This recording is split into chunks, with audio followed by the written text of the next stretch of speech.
Guys welcome to this session. आज मैं आपके लिए लेकर आई हूँ जीएस के कुछ एमसीक्यूज, जिसमें हमारा क्वेश्चन नंबर है फर्स्ट। निम्नलिखित घटनाओं पर विचार कीजिए।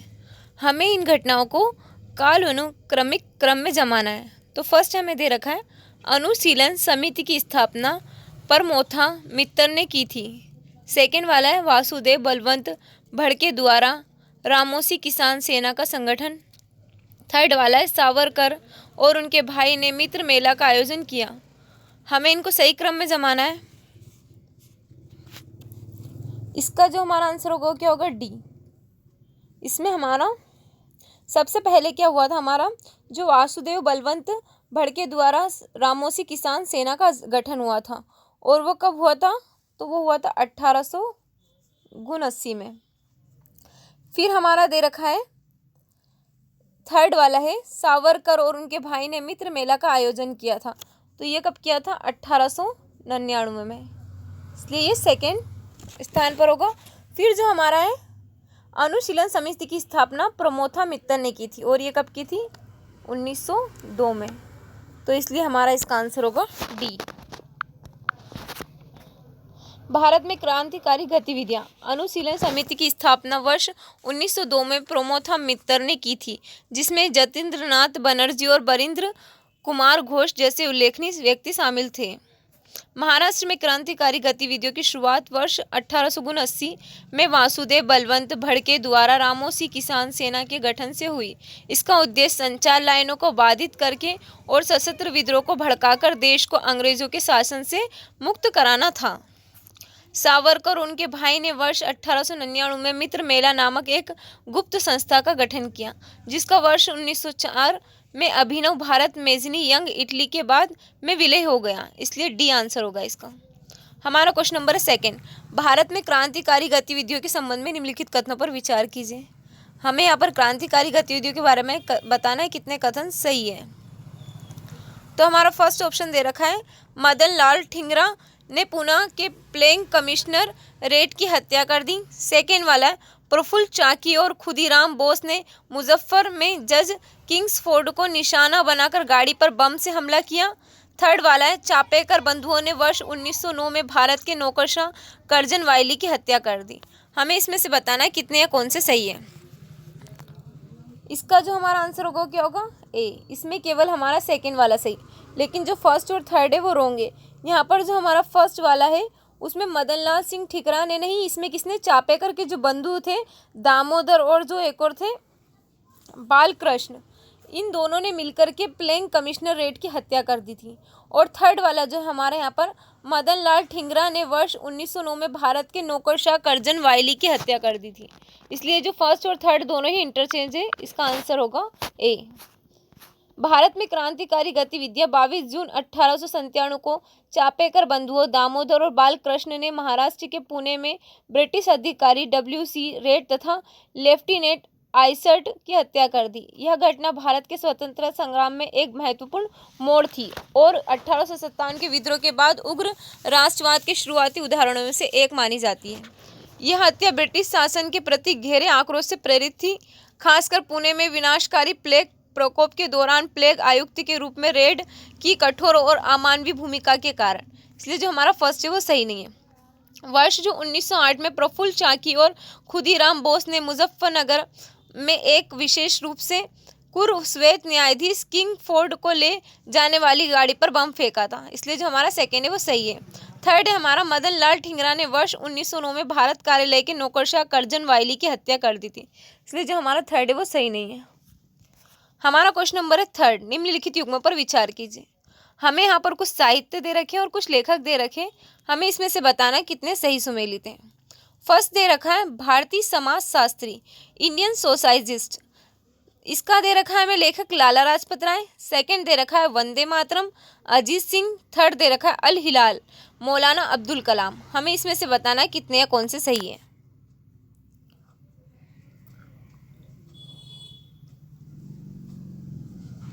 तो हमारा जो इसका आंसर होगा क्या होगा, ए। इसमें केवल हमारा एक ही सही है, और वो जो सही है हमारा कौन सा सही है इसमें, थर्ड वाला अल हिलाल मौलाना अब्दुल कलाम।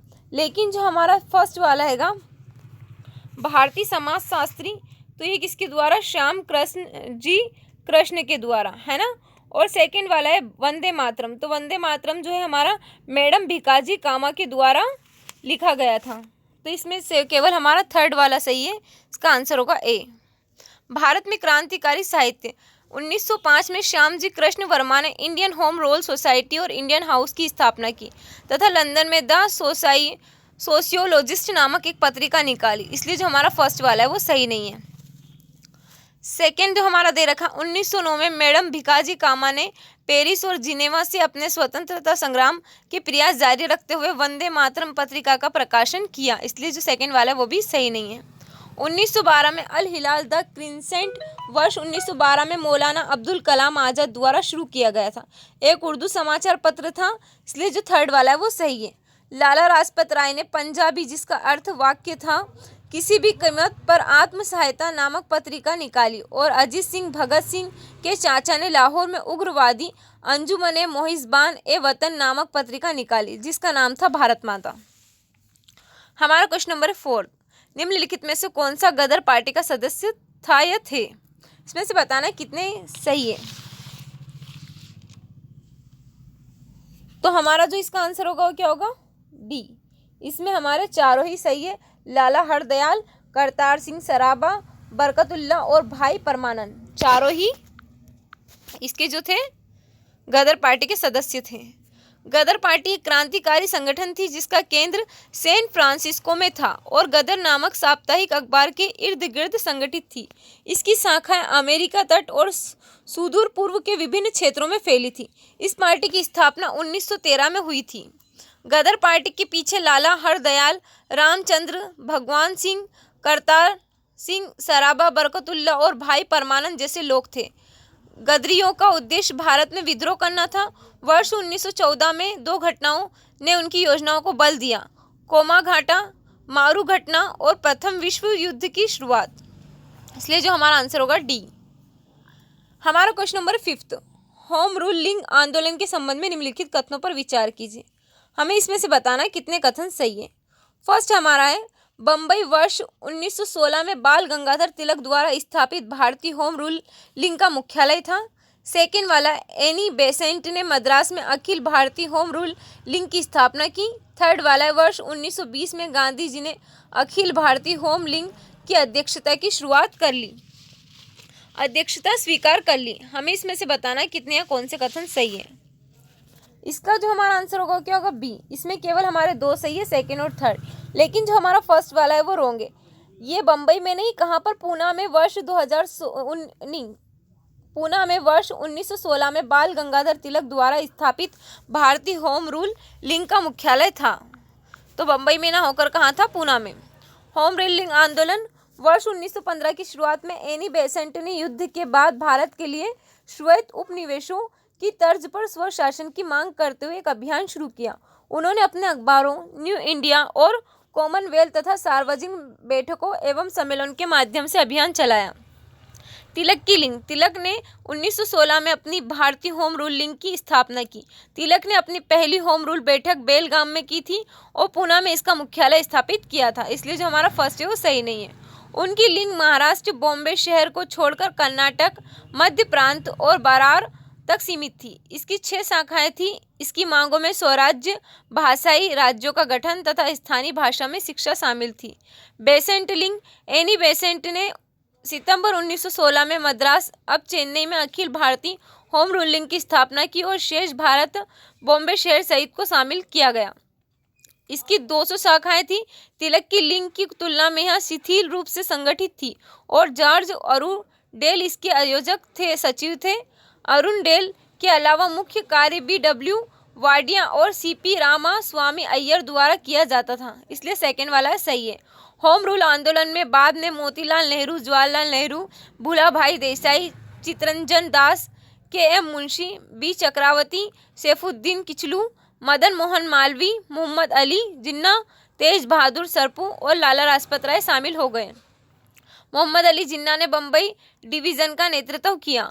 वर्ष 1920 में गांधी जी ने अखिल भारतीय होम रूल लिंग की अध्यक्षता स्वीकार की और संगठन का नाम बदलकर स्वराज्य सभा का कर दिया। हालांकि 1 साल के भीतर लिंग भारतीय राष्ट्रीय कांग्रेस में शामिल हो गई।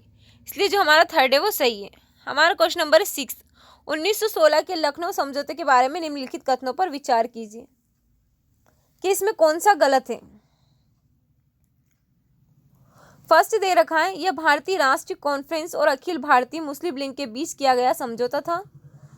सेकेंड वाला, मुस्लिम लीग कॉन्फ्रेंस के साथ मिलकर सरकार के समक्ष संयुक्त संवैधानिक मांगे प्रस्तुत करने से सहमत हो गई। थर्ड वाला, मुसलमानों को अखिल भारतीय और प्रांतीय स्तर पर विधानमंडलों में निश्चित अनुपात में सीटें प्रदान की गई। डी वाला है, कांग्रेस ने पृथक निर्वाचिका पर मुस्लिम लीग की स्थिति को स्वीकार नहीं किया। हमें इसमें से बताना है कौन सा कथन सही है। तो हमारा जो इसका आंसर है कि कौन सा गलत है, तो इसमें कौन सा, डी गलत है। फर्स्ट, सेकेंड और थर्ड इसमें सही है। इसका कथन डी गलत है।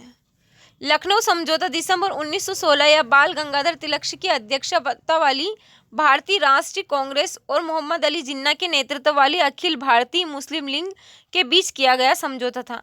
इसे कांग्रेस द्वारा 29 दिसंबर 1916 को लखनऊ अधिवेशन में तथा लीग द्वारा 31 दिसंबर 1916 को अपनाया गया, जबकि लीग ने कांग्रेस के साथ मिलकर सरकार के समक्ष संयुक्त संवैधानिक मांगे प्रस्तुत करने पर सहमति व्यक्त की। कांग्रेस ने पृथक निर्वाचिका पर मुस्लिम लीग की स्थिति को स्वीकार कर लिया, जो तब तक जारी रहेगी जब तक कोई एक समुदाय संयुक्त निर्वाचिका की मांग नहीं करता। मुसलमानों को अखिल भारतीय और प्रांतीय स्तर पर विधानसभाओं में एक निश्चित अनुपात सीटें भी प्रदान की गई। इसलिए जो हमारा डी वाला है वो उत्तर है इसका, कि जो इसमें डी वाला है वो गलत है। अब हमारा क्वेश्चन नंबर है 7,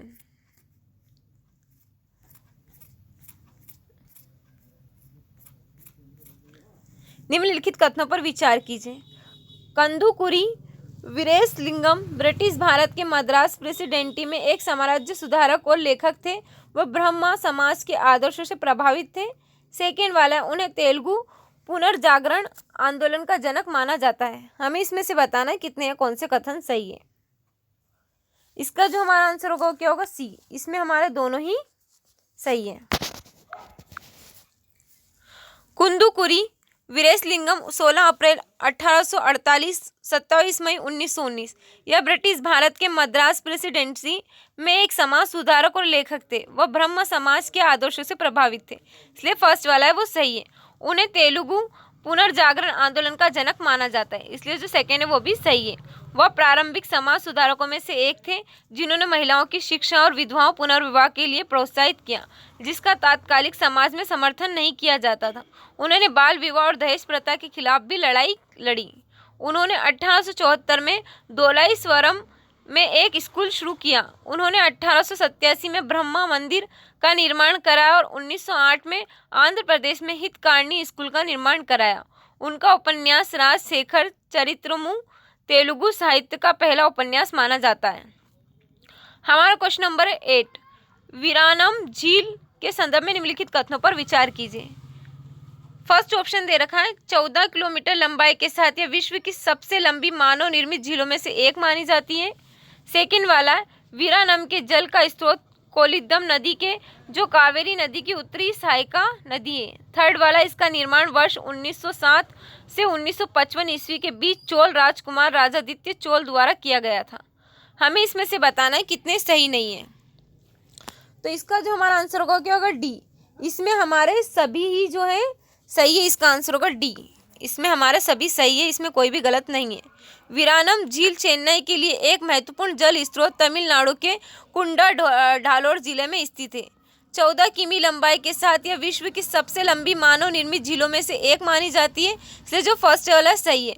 वीरानम की जल का स्रोत कोलादिकम नदी है, जो कावेरी नदी की उत्तरी सहायक नदी है, जहाँ वदावरू नदी वीरानम और कोलिदम दोनों को जोड़ती है, इसलिए जो सेकेंड वाला है वो भी सही है। इसका निर्माण वर्ष 1907 से 1955 ईस्वी के बीच चोल राजकुमार राजादित्य चोल द्वारा किया गया था, इसलिए जो हमारा थर्ड है वो भी सही है।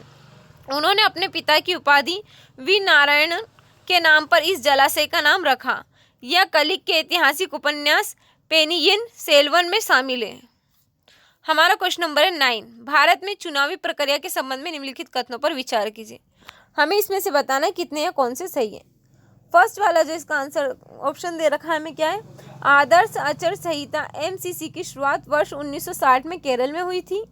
सेकेंड वाला है एग्जिट पोल एक जनमत सर्वेक्षण है जो मतदाताओं द्वारा चुनाव में किए गए वोट के संबंध में जानकारी को दर्शाता है। थर्ड वाला है मतदाताओं के निजी तौर पर वोट देने के अधिकार की सुरक्षा के लिए वर्ष 2013 के चुनाव में नोटा की शुरुआत की गई थी।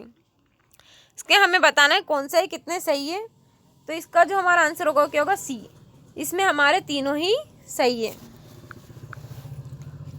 आदर्श आचार संहिता एमसीसी की शुरुआत वर्ष 1960 में केरल में हुई थी, इसलिए जो फर्स्ट है वो सही है। मुख्य निर्वाचन आयुक्त के रूप में टी.एन. शेषन का कार्यकाल भारतीय निर्वाचन आयोग के लिए सबसे महत्वपूर्ण समय था। उनके कार्यकाल के दौरान आदर्श आचार संहिता को अधिक प्रभावकारिता के साथ लागू करने का प्रयास किया गया था। वर्ष 2009 के प्रावधान के अनुसार लोकसभा और राज्य विधानसभाओं के चुनाव के दौरान एग्जिट पोल आयोजित करना और एग्जिट पोल के नतीजे प्रकाशित करना प्रतिबंधित होगा। एग्जिट पोल एक जनमत सर्वेक्षण है जो बताता है कि किसी चुनाव में मतदाताओं ने कैसे मतदान किया है, तो इसलिए हमारा सेकेंड वाला वो भी सही है।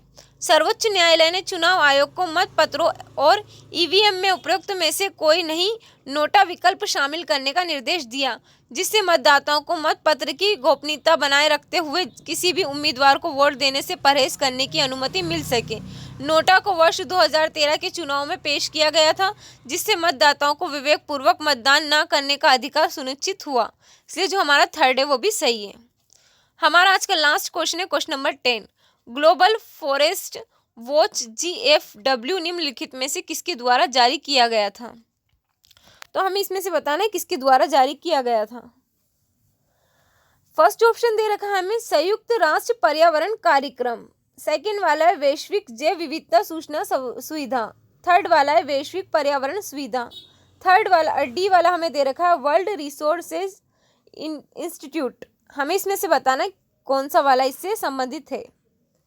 तो इसका जो हमारा आंसर होगा क्या, D world resources institute. Global forest watch world resources institute द्वारा जारी किया गया है।